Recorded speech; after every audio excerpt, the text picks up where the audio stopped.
지난주에 우리는 바울의 1차 전도 여행의 말씀을 보았습니다. 물론 그 여행의 서두만 우리가 보았는데요. 3차 전도 여행 또는 어떤 이들은 4차까지 본다라고 말씀을 드렸지요. 1차 전도 여행에서 가장 중요한 부분을 지난주에 보았습니다. 기억나십니까? 바울이라고 하는 사울이, 그렇죠? 바울이라고 하는 사울. 그 사울이 바울이라고 하는 이름으로 불려지면서 본격적으로 전도 여행이 시작되었다라고 말씀을 드렸고요.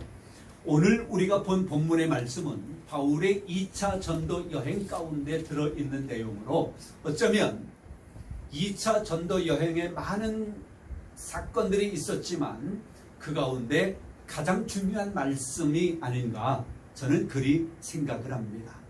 또 그렇게 생각하는 이유가 있습니다. 그것은 31절 말씀에 보면 이르되 주 예수를 믿으라 그리하면 너와 내 집이 구원을 받으리라라고 하는 이 말씀, 이것은 성경 속에서 굉장히 중요한 말씀이고 구원에 있어서 중요한 말씀이고, 그리고 한 개인이 아니라 한 개인이 예수 그리스도를 믿었으면 그 온 집이 구원을 받아야 된다라고 하는 단체적인, 그래서 이것은 단체는 예수님을 믿는 사람들의 단체를 우리가 뭐라 그런다 그랬어요? 에클레시아, 교회라고 말했지요. 그런 맥락에서 볼 때에 너와 내 집이 구원을 받으리라라고 하는 것은 그 집안에, 그 가정에 하나의 단체가 이루어지는 거예요. 무슨 단체? 예수님을 믿는 사람들의 단체. 그러면 그게 뭐라고? 교회라고 해요. 교회. 그게 교회입니다. 그래서 가정교회라고 하는 말을 쓰기도 하는데요. 그래서 여러분의 가정에 여러분이 예수를 믿고 여러분의 가정 식구들이 예수를 믿게 되어지면 그곳이 여러분의 가정교회입니다. 교회예요. 예수님을 믿는 사람들의 모임인 곳이지요. 그래서 오늘의 말씀이 그래서 중요하다라고 하는 것입니다.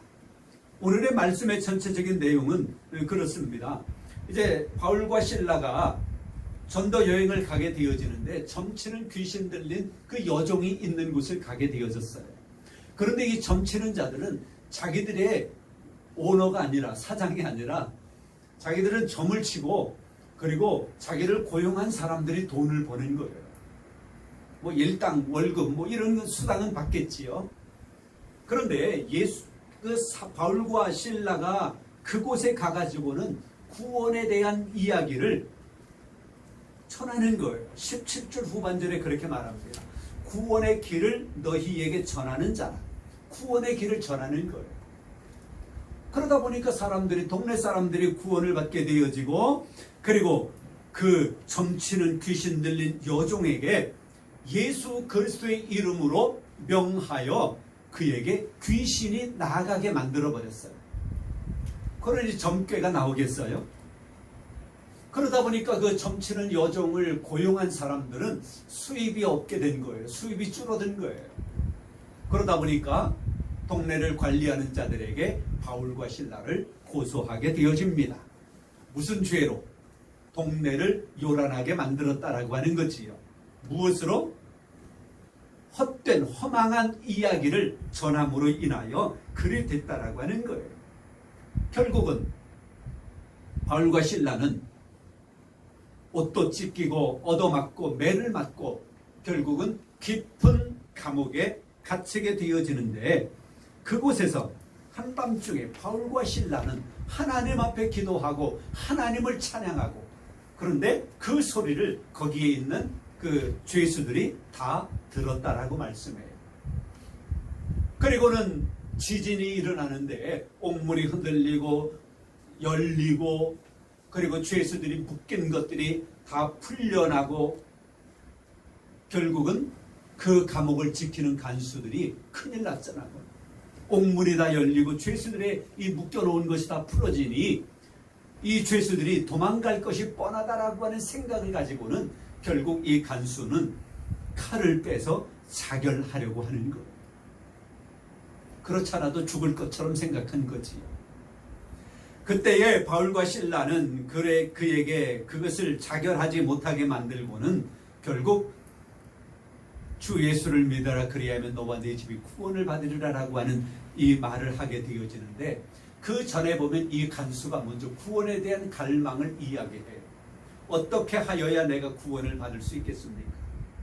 그때 바울이 이제 그 말을 하게 되어지고, 결국은 그 온 집안이 세례받고 그리고 하나님을 믿음으로 그 온 집안이 크게 기뻐하였다라고 말씀하고 있습니다. 자, 이 대목에서 저는 오늘 말씀의 제목을 하늘문을 여는 기도와 찬송이라고 잡아보았는데요. 이 바울과 실라가 깊은 감옥에서 하나님 앞에 기도하고 찬양했다고 하는 겁니다. 과연 이건 무슨 말일까? 아주 간단하게 이야기할 수 있겠습니다만, 저는 말씀을 묵상하면서 이런 생각을 했습니다. 바울과 실라는 복음을 증거하다가 지금 옥에 갇혀 있는 거예요. 옷이 찢겨지고요, 뇌를 맞고요, 육체적인 고통을 당하고 있는 거예요. 제가 바울이 갇혀 있었다라고 하는 감옥을 가봤거든요. 그랬더니요, 거의 많이 그 주변은 무너졌지만은 그 철문이 그대로 있고, 그 벽에는 이 정도 벌리면 닿을 만한 곳에 고리가 있어요. 이렇게 묶여 있었던 거죠. 발도 이 정도 벌릴 만한 그런 위치에 또 고리가 있어요. 거기다 발도 묶었다라고 하는 거죠. 이제 이 바울은 고통을 당하고 있는 거예요. 육체적인 고통 가운데 있는 거예요. 그 육체적인 고통은 무엇으로 또 이어질까요? 혼으로 이어지지요. 생각으로 이어지지요. 정신으로 이어지지요. 그 고통이 올 때에 혼으로는, 정신으로는, 생각으로는, 야, 두렵다, 내가 이러다 죽을 것 아닌가, 아프다, 또는 옷이 다 찢겨졌으니 부끄럽다, 또 자존심 상한다 등등, 이러한 것들이, 그 육체적으로 겪는 것들이 혼적으로, 또 혼적인 두려움과 혼적인 고통으로 다가오게 된 겁니다.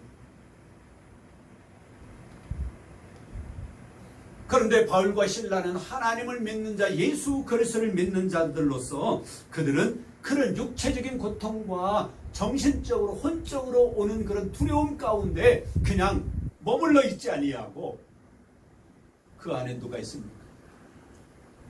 하나님의 영이 있지요. 하나님이 계시지요. 하나님의 성령이 바울과 실라 안에 지금 계시잖아요. 그걸 사용한 거예요, 바울을요. 바울과 실라는. 그래, 내 안에 하나님의 영이, 하나님이 계시지, 하나님의 성령이 계시지라고 하는 것을 그는 늘 생각하고 있었지 않겠습니까?